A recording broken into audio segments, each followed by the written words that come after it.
नमस्कार बंधुरा माয়ের ছোঁয়াতে আপনাদের সবাইকে স্বাগত জানাই। আজকে আমি টুটি ফুটি করে দেখাবো একদম কম খরচে কিভাবে আপনারা বাড়িতেই টুটি ফুটি বানিয়ে ফেলতে পারবেন, সেটাই এই ভিডিওতে আজকে করে দেখাবো।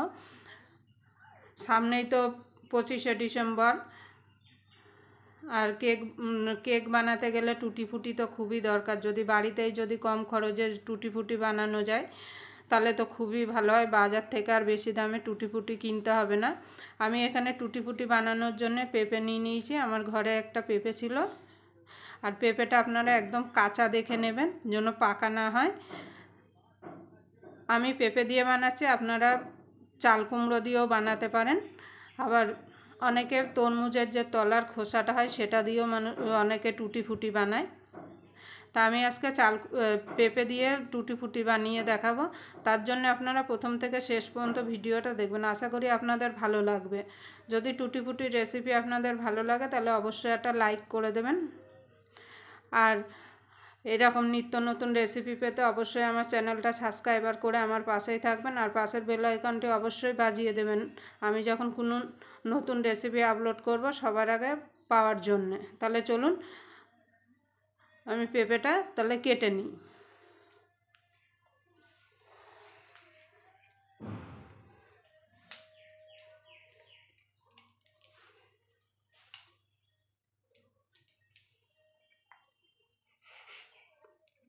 দেখুন একদম পুরো কাঁচা পেঁপেটা কিন্তু নিতে হবে।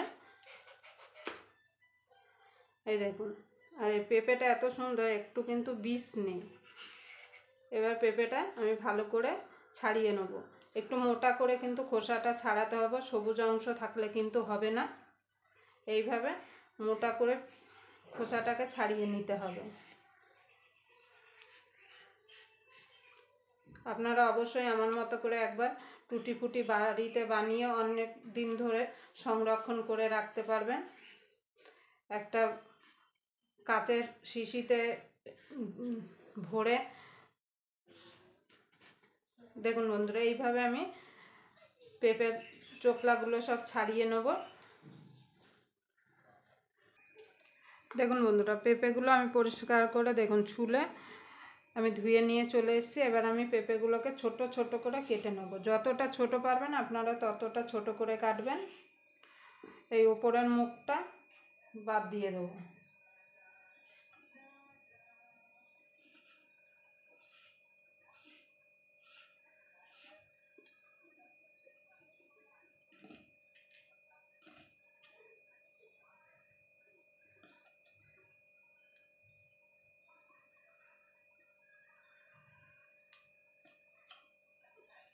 দেখুন বন্ধুরা, আপনারা যতটা ছোট পারবেন ততটা ছোট করে কাটবেন। এই দেখুন এইভাবে ছোট করে কেটে নিতে হবে। বেশি বড় করে কাটলে যখন আপনারা কেকটা বানাবেন টুটি ফুটি দিয়ে তখন কিন্তু মুখে পড়লে ভালো লাগবে না অত বড়। এইভাবে ছোট ছোট করে কেটে নেবেন। আর একটা কেটে আমি দেখাচ্ছি।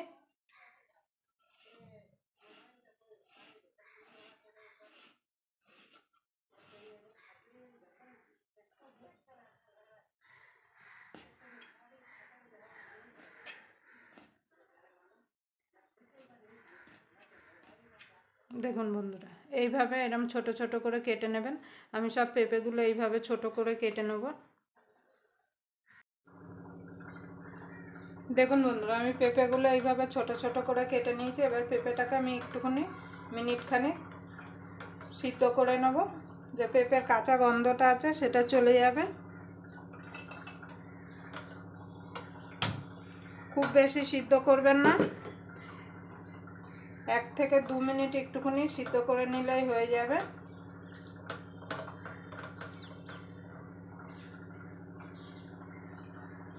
দেখুন বন্ধুরা, আমার পেঁপেটা এই দেখুন সিদ্ধ হয়ে গেছে, মানে নখ ঢোকালেই দেখুন, এই দেখুন। এবার আমি নাবিয়ে নেব। এইরকমই আপনারা সিদ্ধ করবেন, এর বেশি কিন্তু আপনারা সিদ্ধ করবেন না, তাহলে কিন্তু গলে যাবে। এটাকে আমি নাবিয়ে নেব।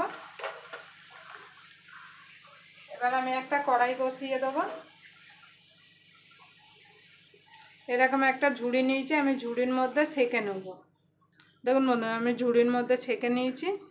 এবার আমি গ্যাসে কড়াই বসিয়ে দিয়েছি। চিনির মধ্যে তো এই ঢুকে আছে। দেখুন বন্ধুরা, এখানে 1 বাটি আমি চিনি নিয়েছি, এখানে 200 গ্রামের মতো চিনি আছে। এবার আমি চিনিটা কড়াইতে দিয়ে দেবো, আর ওই বাটিরই হাফ বাটি জল দেবো।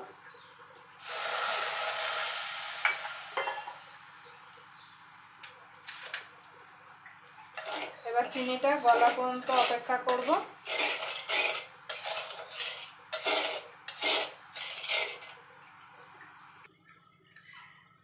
দেখুন বন্ধুরা, এখানে চিনিটা গলে গেছে। এখানে 1-2 তারের দরকার নেই, শুধু চিনিটা গলে গেলেই হবে। এখানে যে পেঁপেটা আমি সিদ্ধ করে রেখেছিলাম সেটা দিয়ে দেবো। এবার দিয়ে ভালো করে এই চিনির শিরার সঙ্গে পেঁপেটাকে মিশিয়ে নেবো। মিশিয়ে যতক্ষণ শিরাটা শুকিয়ে না যাচ্ছে ততক্ষণ এটাকে আমি জাল দিয়ে নেব।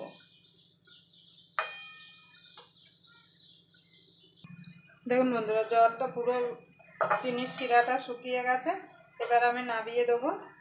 আমি এরকম একটা থালা নিয়েছি, এই থালার মধ্যে আমি তুলে নেব। তুলে পাখার নিচে দিয়ে দেবো ঠান্ডা হওয়া পর্যন্ত।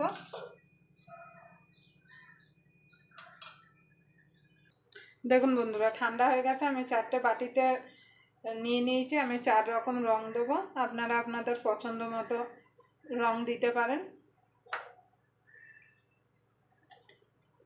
এখানে আমি নিয়ে নিয়েছি রেড কালার, সবুজ কালারের, আর এখানে নিয়েছি পিঙ্ক কালার, আর এখানে নিয়েছি আমি কেশরি কালার। দেখুন বন্ধু, রেড কালারটা একটা দিয়ে দেবো।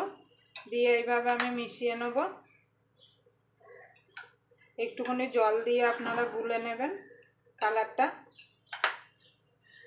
এইভাবে আমি 4 বাটিতে 4 রকম কালার দিয়ে মিশিয়ে নেব। দেখুন বন্ধু, আমি একটা বাটিতে জল রেখেছি। এবার চামচটা আবার ধুয়ে নেব।